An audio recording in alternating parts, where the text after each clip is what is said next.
ओम श्री गणेशाय नमः। जय श्री बालाजी।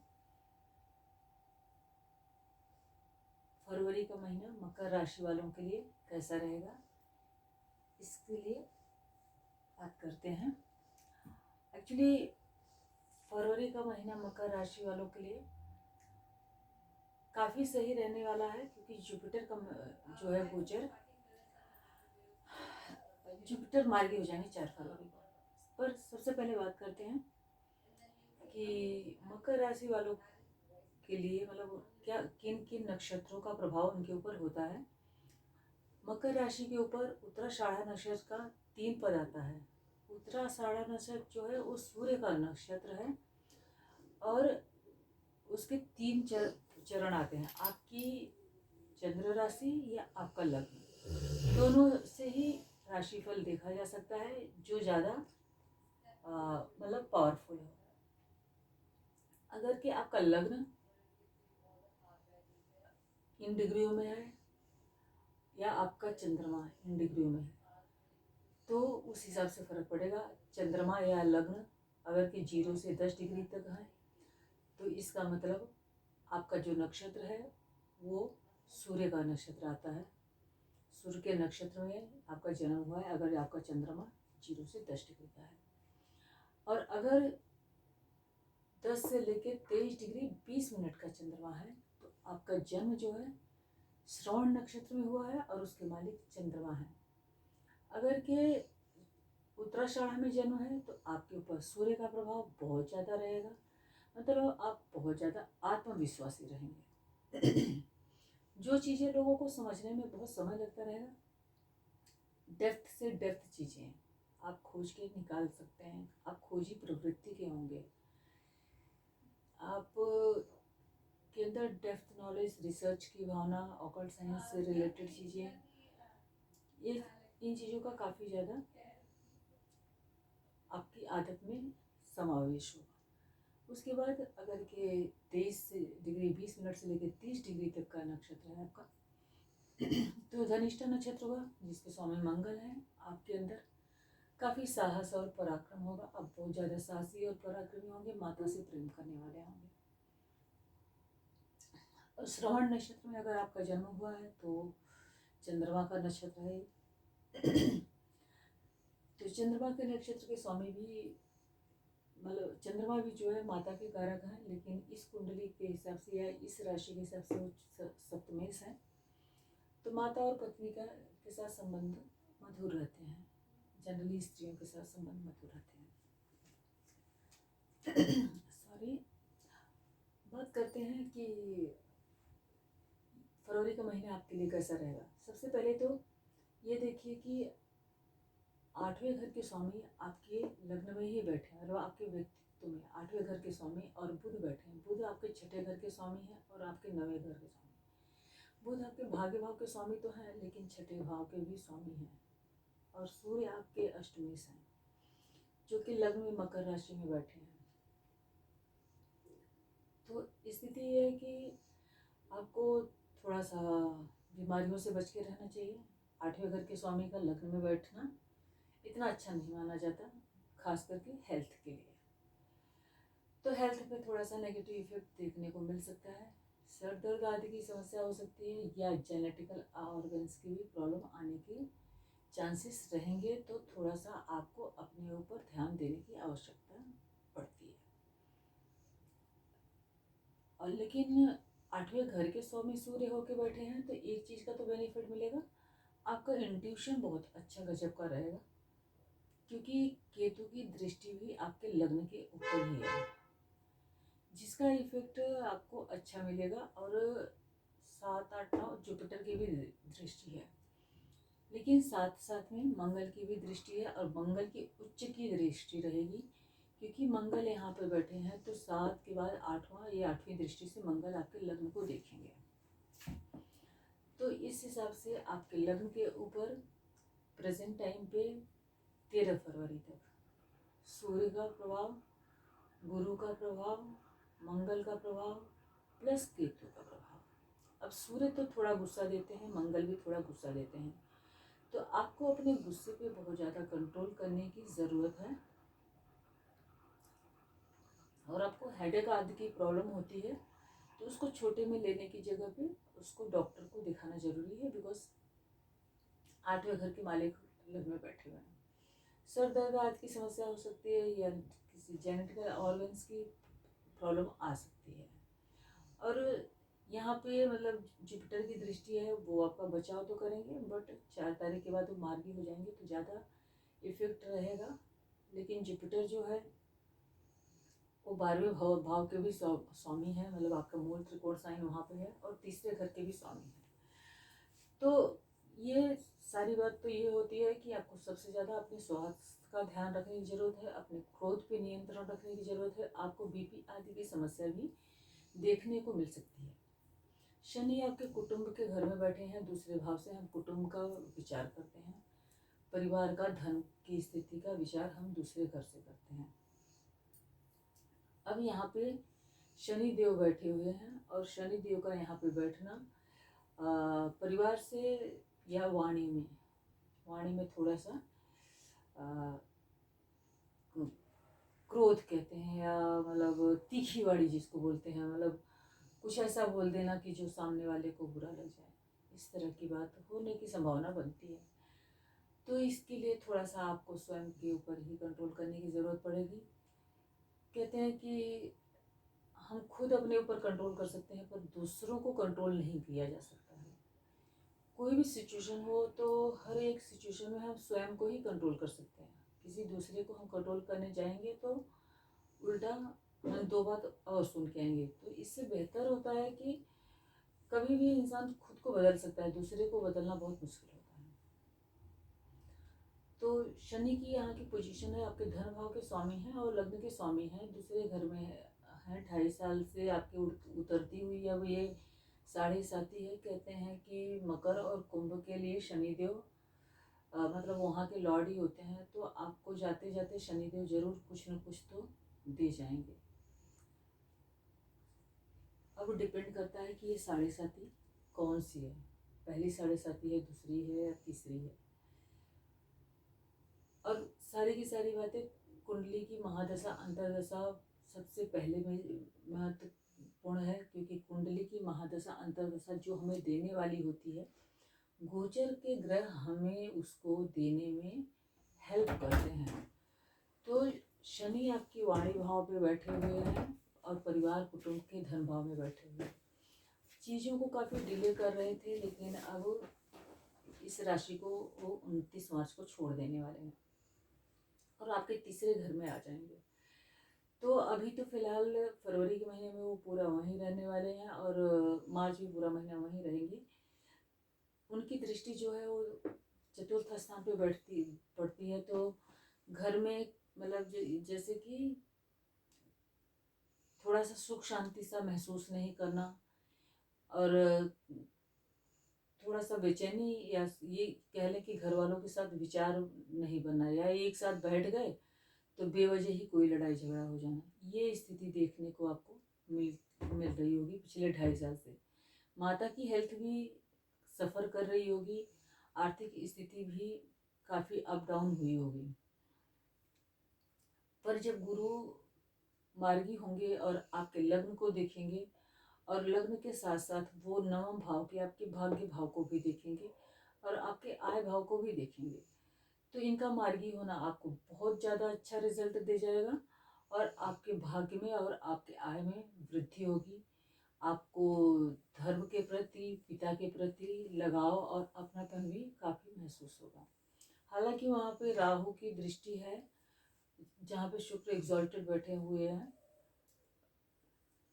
और मंगल की भी 1 2 3 4 मंगल की भी दृष्टि है, तो पिता की स्वास्थ्य का भी ध्यान रखने की ज़रूरत है। मंगल की दृष्टि वहाँ पे है तो थोड़ा सा ये होता है कि मंगल छठे में बैठ के 9th हाउस को देख रहे हैं, तो मंगल और शनि, राहु, केतु, सूर्य, ये सब सेपरेटिव प्लैनेट्स हैं। इनकी जो दृष्टियाँ होती हैं वो बहुत अच्छे रिजल्ट नहीं देती हैं। तो मंगल की वहाँ पे दृष्टि ये दिखाती है कि हो सकता है पिता के साथ वाद विवाद होने की स्थिति बन जाए, या मतलब विचार न मिले, ये सब भी देखने को मिलता है।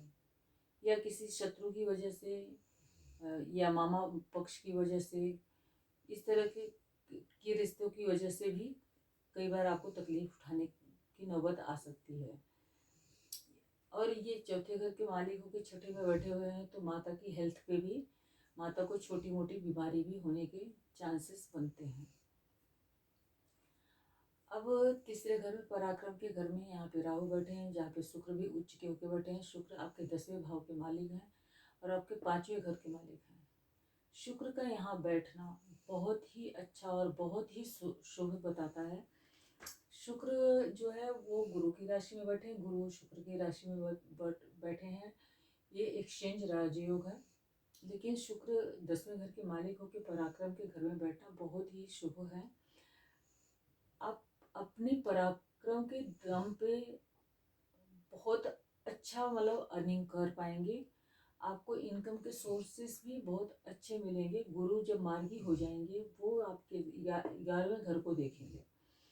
और शुक्र जो है वो 5वें के और 10वें के मालिक हैं। तो 5वां जो है हमारा संतान भाव है। और हमारी बुद्धि विवेक, जहाँ पे गुरुदेव बैठे हुए हैं, वो हमारा बुद्धि और हमारा विवेक का घर है। और हमारे लव अफेयर आदि का भी घर है। इस एक्सचेंज योग में बहुत सारे लोगों को लव मैरिज करने का चांस भी मिलेगा। लेकिन गुरु का यहाँ पे होना और इनकी मतलब गुरु का मार्गी होना और शुक्र का मतलब 5वें और 10वें घर के मालिक का यहाँ पे उच्च का होना आपको किसी अच्छी जॉब अपॉर्चुनिटी का संकेत देती है। कोई अगर किसी जॉब के लिए या किसी काम के लिए आप बहुत समय से मेहनत कर रहे थे और उसमें बार बार रुकावट आ रही थी, बार बार स्लो हो रहा था, तो अब वो स्थिति सुधार होती हुई देखने को मिलेगी आपको। लेकिन यहाँ पे बस एक चीज़ ये देखने की ज़रूरत है कि राहु जो है, राहु शुक्र के साथ है और राहु की दृष्टि जो है वो 7वें घर पे है।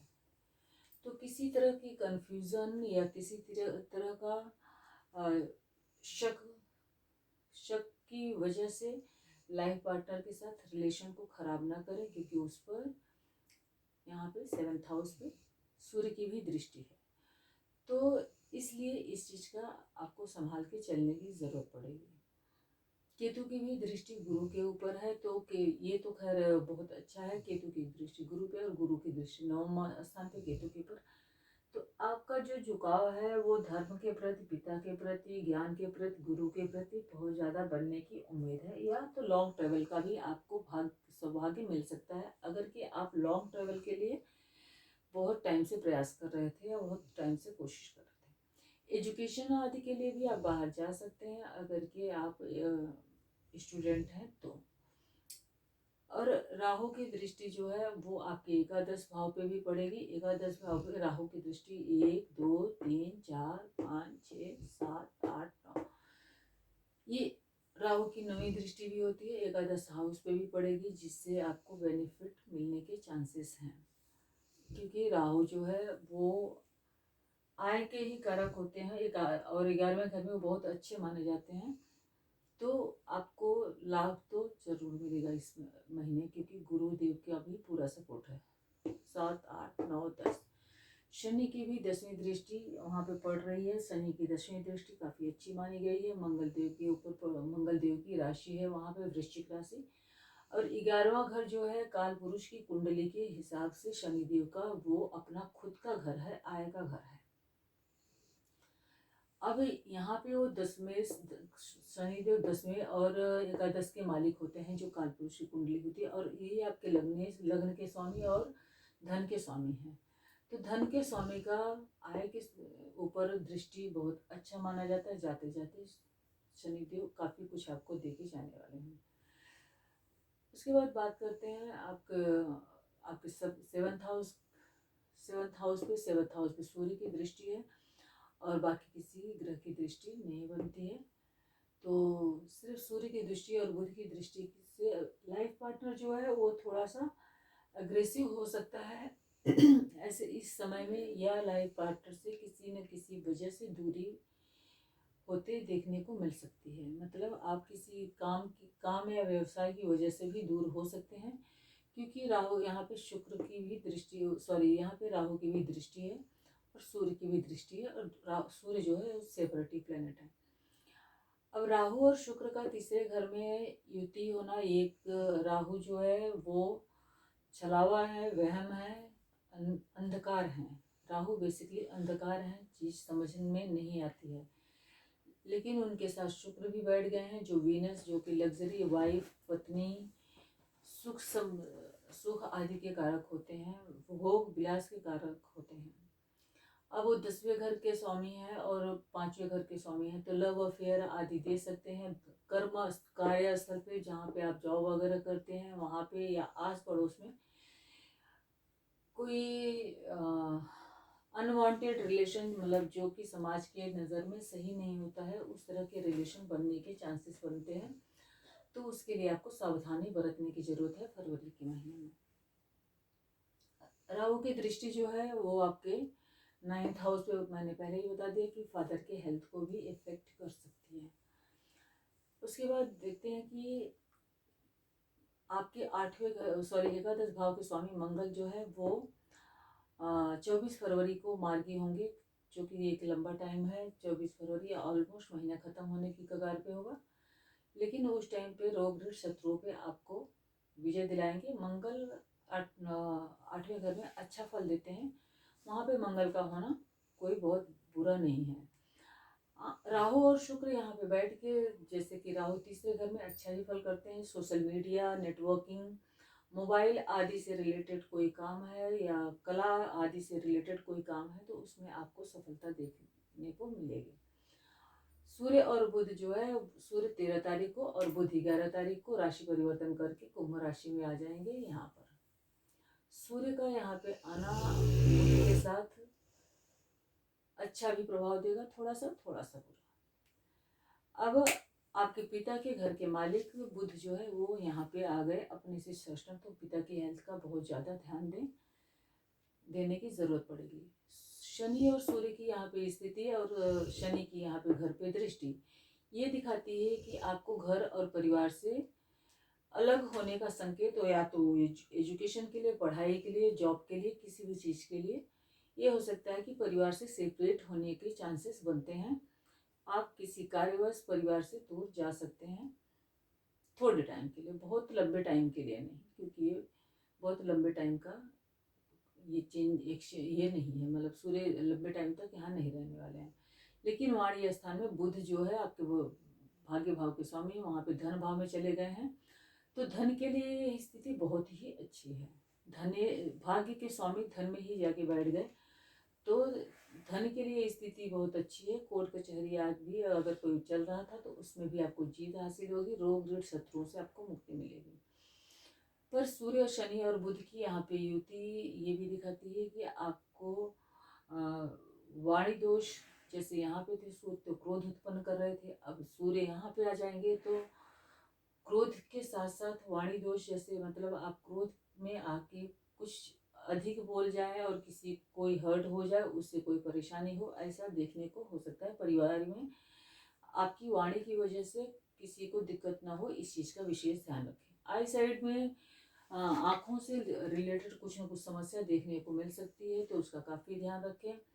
और नेक में, मतलब गर्दन आदि में भी कोई समस्या होने की संभावना बनती है, तो उसका भी विशेष ध्यान रखें। ये शनि, सूर्य और बुध की दृष्टि आपके 8वें घर पे पड़ेगी। 8वें घर पे सूर्य की खुद की राशि है, तो आपको ऑकल्ट साइंस से या रिसर्च आदि से या ज़मीन में होने वाली चीज़ों का अगर क्या व्यापार करते हैं तो उससे आपको कुछ न कुछ लाभ होने की स्थिति बनती है। पर वाणी के भाव में बैठे हैं तो वाणी की वजह से हो सकता है ससुराल पक्ष से कोई मनमुटाव जैसी स्थिति भी बनती है। तो इसके लिए थोड़ा सा आपको अपने गुस्से पे ही नियंत्रण रखने की ज़रूरत पड़ेगी, जिससे कि स्थिति संभल जाए। बाद में गोचर चेंज ही हो जाएंगे, तो उसका पॉजिटिव इफेक्ट आपको मिलेगा। हालांकि गुरुदेव आपके बुद्धि के घर में बैठे हैं, जहाँ के कारक, वैसे यहाँ के कारक तो गुरुदेव है, लेकिन यहाँ पे काल पुरुष के कुंडली के अकॉर्डिंग मालिक जो है वो सूर्य भगवान होते हैं। तो यहाँ पे आपको बस इतना ही संभालना है कि यहाँ बुद्धि के और विवेक के घर में बैठ के गुरुदेव तो आपको बुद्धि और विवेक पूर्ण रूप से दे रहे हैं, उसमें नो डाउट आपके लिए ये स्थिति काफ़ी अच्छी है। लेकिन दूसरे घर में शनि और सूर्य दोनों, बुध का वहाँ आना इतना बुरा नहीं है, लेकिन शनि और सूर्य का एक साथ होना ये आपको थोड़ा सा मतलब सरकार गवर्नमेंट पक्ष से अगर कोई कोर्ट केस आदि चल रहा है तो थोड़ा सा आपको आपका धन व्यय हो सकता है या आपको परेशानी हो सकती है। तो इसलिए आपको इसमें काफ़ी ज़्यादा समझदारी दिखाने की ज़रूरत पड़ेगी। शनि और सूर्य जो है पिता पुत्र हैं, आपस में परजनते नहीं है, तो इसलिए आपको विशेष ध्यान रखने की ज़रूरत पड़ेगी कि किसी भी बड़े से परिवार में भी, अपने कुटुंब में भी किसी भी बड़े से वाद विवाद आपको टालना पड़ेगा। उसके बाद बात करते हैं चंद्रमा की। मैं चंद्रमा की पोजीशन तो सिर्फ 6, 8, 12 की बता देती हूँ, और ये भी मैं टाइम के अकॉर्डिंग पूरा टाइम एक्यूरेट नहीं लेती हूँ, क्योंकि आधा 2 घंटा 2-4 घंटे का फर्क ऊपर नीचे इतना मैटर नहीं करता है। चंद्रमा आपके सप्तम भाव के स्वामी है और 8 और 9 तारीख को छठे में रहेंगे, छठे में उनका गोचर रहेगा। ये स्थिति इतनी अच्छी नहीं होती है, माता की स्वास्थ्य खराब हो सकती है या माता को कोई हेल्थ इश्यूज आ सकते हैं, उनका बहुत ज़्यादा ध्यान रखने की ज़रूरत है। आपको भी रोग ऋण शत्रु या अधिक खर्चे की वजह से आपको भी मेंटल स्ट्रेस या टेंशन हो सकता है। पत्नी की स्वास्थ्य की भी चिंता आपको उस टाइम पे हो सकती है। जब चंद्रमा आप 12, 13 और 14 तारीख को आपके 8वें घर में रहेंगे तो आपको बेवजह कोई अनजाना डर, अनजाना भय सता सकता है। उस टाइम पे आपको पेशेंस रखने की ज़रूरत है, क्योंकि ये चंद्रमा जो है लंबे टाइम के लिए एक राशि में नहीं रहते हैं, 2 दिन के बाद राशि परिवर्तन कर लेते हैं। उसके बाद 22, 23 और 24 को चंद्रमा आपके 12वें घर में रहेंगे। बेवजह का खर्चा करा सकते हैं, या तो ये भी हो सकता है कि लाइफ पार्टनर के ऊपर खर्चा करा दें, तो या आपको बेवजह डर, बेचैनी, घबराहट जैसी स्थिति देखने को मिलती है। कई बार रात को नींद नहीं आती, ये भी परेशानी देखने को मिलती है। तो उसके लिए मेडिटेशन, योग का सहारा लें। मतलब जब 22, 23, 24 को आपको इसका विशेष ध्यान रखने की ज़रूरत पड़ेगी। इस महीने में सरस्वती पूजा हमारा वसंत पंचमी का त्यौहार रहेगा। अगर कि स्टूडेंट्स पढ़ाई में कुछ लापरवाही कर रहे हैं तो थोड़ा सा आप सरस्वती पूजा कर सकते हैं, और पीले फूल से, पीले चंदन से, पीले वस्त्र से उनकी पूजा करके पीले चावल मीठे बनाकर सरस्वती देवी की को भोग लगा सकते हैं, जो कि एजुकेशन के लिए, बच्चों की पढ़ाई आदि के लिए काफ़ी अच्छा इफेक्ट देखने को मिलेगा। अगर जो बच्चे विदेश पढ़ने जाना चाहते हैं तो उनको भेजने के टाइम पे भी मतलब सरस्वती पूजन आदि करके ही भेजना उचित रहता है। एकादशी का व्रत जो है वो 8 और 24 तारीख को पड़ेगा। 8 और 24 तारीख को श्री हरि विष्णु का ध्यान कर सकते हैं। जो लोग व्रत रखते हैं उनको तो, उनके लिए तो पूजा पाठ बहुत ज़रूरी है, लेकिन जो व्रत नहीं रखते हैं वो भी ओम नमो भगवते वासुदेवाय का मंत्र जाप पूरा दिन आराम से कर सकते हैं। उसमें कोई बहुत ज़्यादा मतलब नहा के करना है, बैठ के करना है, खड़े होके करना है, ऐसा कुछ नहीं है। अपना काम करते करते भी मंत्र जाप कर सकते हैं। पूर्णिमा जो है, पूर्णिमा का व्रत आपके लिए करना उचित रहेगा। चंद्रमा आपके सप्तमें से है। अगर कि पूर्णिमा का व्रत नहीं करते हैं, चंद्रमा को अर्घ्य दे के खीर का भोग उस दिन लगाने से धन स्थिति सुधार होती है। दाम्पत्य जीवन का भी सुख आराम से बहुत अच्छे से मिलता है, शांतिपूर्वक जीवन व्यतीत होता है। महाशिवरात्रि और प्रदोष, महाशिवरात्रि 26 को है, प्रदोष 10 और 25 तारीख को है। तो जो लोग शिव जी का व्रत रखते हैं उन्हें सीधा नमक या कोई सा भी नमक नहीं खाना चाहिए। सोमवार का मतलब शिव जी का कोई भी व्रत हो, चाहे सोमवार का ही हो, लेकिन नमक नहीं खाना चाहिए। इससे अच्छा व्रत न रखें, साधारण रूप से पूजा कर लें। शिव जी को 1 लोटा जल और बेलपत्र चढ़ा दें, उससे भी वो प्रसन्न हो जाते हैं। भोलेनाथ के लिए यही कहा गया है। अमावस्या वाले दिन काले तिल जल में डाल के उसको पीपल के पेड़ पे चढ़ाएं, और उसी से शिव जी को भी जल चढ़ाना चाहिए। पूर्णिमा और अमावस्या वाले दिन तुलसी के पेड़ में तुलसी के पेड़ के नीचे या तो दरवाजे पे देसी घी का दिया जरूर जलाना चाहिए, इससे पितृ प्रसन्न होते हैं। संतान को, बच्चे को आशीर्वाद, बच्चों को आशीर्वाद मिलता है, पितृदोष शांत होता है। मेरा आज का वीडियो आपको कैसा लगा? अगर कि अच्छा लगा तो प्लीज़ मेरे वीडियो को लाइक कीजिए, चैनल को सब्सक्राइब कीजिए। अगर कि कोई त्रुटि है, कोई आपका सजेशन है तो उसको कमेंट बॉक्स में कमेंट करके ज़रूर बताइए। मैं अगर कोई त्रुटि रह रही है या कोई कमी रह रही है तो उसको सुधार करने की पूरी कोशिश करूँगी। श्री हरि विष्णु आप सभी का दिन मंगलमय करें। जय श्री